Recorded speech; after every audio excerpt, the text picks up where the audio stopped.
দক্ষিণ গাজার খান ইউনিসে ৩টি গণকবরের সন্ধান পাওয়া গেছে। এসব গণকবরে ৩৯২টি লাশ শনাক্ত করা হয়েছে। এদের মধ্যে অন্তত ২০ জনকে জীবন্ত কবর দেওয়া হয়েছে বলে জানিয়েছে খান ইউনিসের বেসামরিক প্রতিরক্ষা অধিদপ্তর।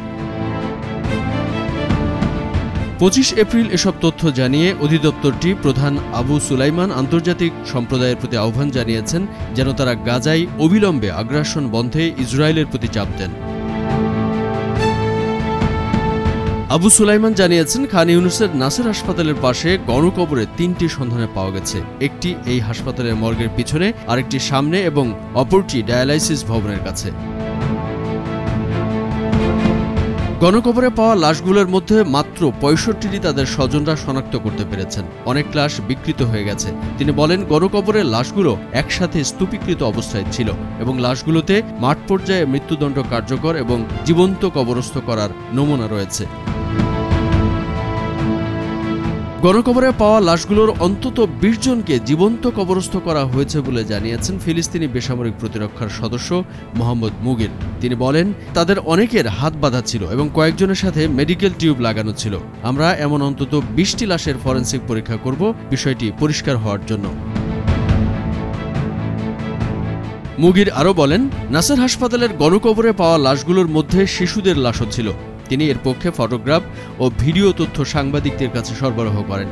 এসব তথ্য প্রমাণ দেখে তিনি বলেন, এটাই প্রমাণ করে যে ইসরায়েলি বাহিনী মানবতা বিরোধী অপরাধ করেছে। মূলত ২ সপ্তাহ আগে খান ইউনিস থেকে সরে যায় দখলদার ইসরায়েলের সেনারা। এরপর সেখানে ফিরে যান সাধারণ ফিলিস্তিনিরা।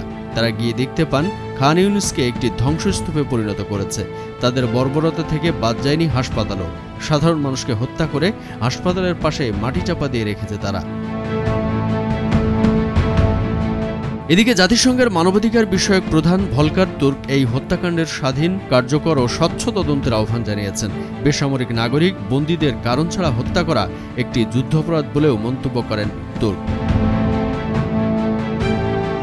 অন্যদিকে আল নাসের মেডিকেল কমপ্লেক্সে পাওয়া গণকবর থেকে উদ্ধারকৃত মরদেহ বিষয়ে পুঙ্খানুপুঙ্খ ও স্বচ্ছ তদন্ত দাবি করেছে যুক্তরাষ্ট্র।